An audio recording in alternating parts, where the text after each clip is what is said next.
വേദനയും അപമാനവും നിറഞ്ഞ കുരിശിന്റെ വഴിയിൽ എല്ലാവരും നോക്കി നിന്നപ്പോൾ ഒരാൾ മുന്നോട്ട് വന്നു. അവൾക്ക് ശക്തി ഉണ്ടായിരുന്നില്ല, അധികാരമൊന്നും ഉണ്ടായിരുന്നില്ല, പക്ഷേ അവൾക്ക് കരുണയുണ്ടായിരുന്നു. അതാണ് വെറോനിക്ക. രക്തവും വിയർപ്പും ചേർന്ന യേശുവിൻ്റെ മുഖം അവൾ ഒരു ചെറിയ തുണി കൊണ്ട് തുടയ്ക്കുന്നു. ആ ചെറിയ പ്രവൃത്തി ദൈവത്തിൻ്റെ ഹൃദയത്തെ സ്പർശിച്ചു.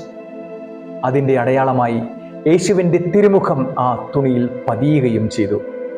നമ്മുടെ ജീവിതത്തിലും പലരും വേദനയിൽ നടക്കുന്നുണ്ട്, ഒറ്റപ്പെടലിലും നിരാശയിലും.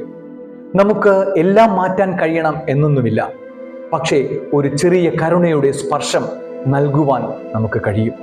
ഒരു ആശ്വാസവാക്ക്, ഒരു സഹായം, ഒരു സ്നേഹനോട്ടം. ഇതൊക്കെയാണ് ഇന്നത്തെ വെറോനിക്ക പ്രവൃത്തികൾ. ഇന്ന് നമ്മൾ ആരുടെ കണ്ണീരാണ് തുടയ്ക്കുന്നത്? കാരണം ഓരോ ചെറിയ കരുണയും ദൈവത്തിൻ്റെ മുഖം നമ്മുടെ ജീവിതത്തിൽ പതിയുവാൻ ഇടയാക്കുന്നു.